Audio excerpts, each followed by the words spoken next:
కేంద్ర ప్రభుత్వం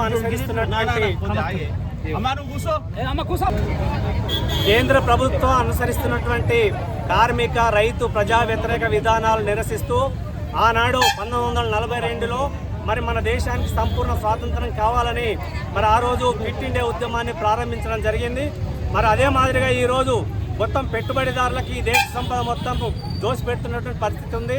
వాళ్ళకి అనుకూలంగా ఈరోజు కొట్లాడి సాధించుకున్నటువంటి కార్మిక చట్టాలని ఈరోజు 4 కోట్లుగా తీసుకొచ్చి మరి పెట్టుబడిదారులకు అనుకూలంగా మార్చడం జరిగింది.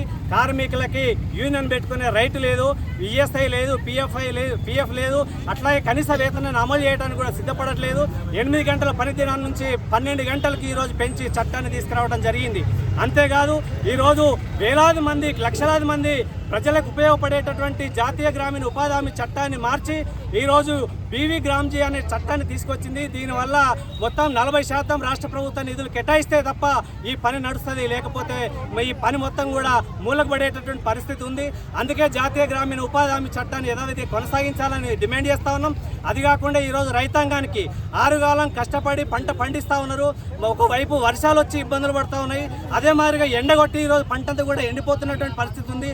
వీటన్నింటినీ కూడా తట్టుకొని రైతులు మరి కష్టపడి పంటంతా కూడా రోడ్డు మీదకి తెచ్చిన తర్వాత రోడ్డు మీద పోసినటువంటి ధాన్యాన్ని కొనలేనటువంటి పరిస్థితి, నెలల తరబడి ఉన్నటువంటి పరిస్థితి ఉంది.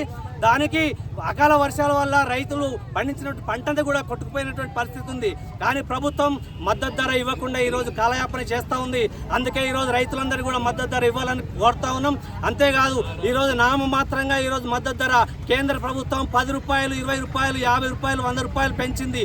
కానీ ఎరువులు, విత్తనాల ధరలను కూడా అమాంతంగా పెంచేసింది. ఇవాళ రైతులకు భారాలు మోపుతా ఉంది. అంతేకాదు ఈరోజు రైతులకి, పేదలకి పెట్టేటటువంటి, పేదలకు ఉపయోగపడేటటువంటి విద్యుత్ మొత్తం కూడా ప్రైవేట్ వాళ్ళకి ఇస్తా ఉన్నారు.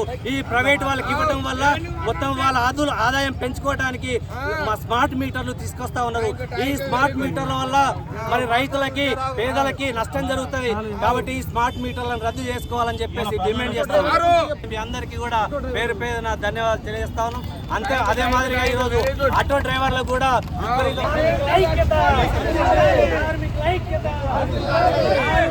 కోడ్లను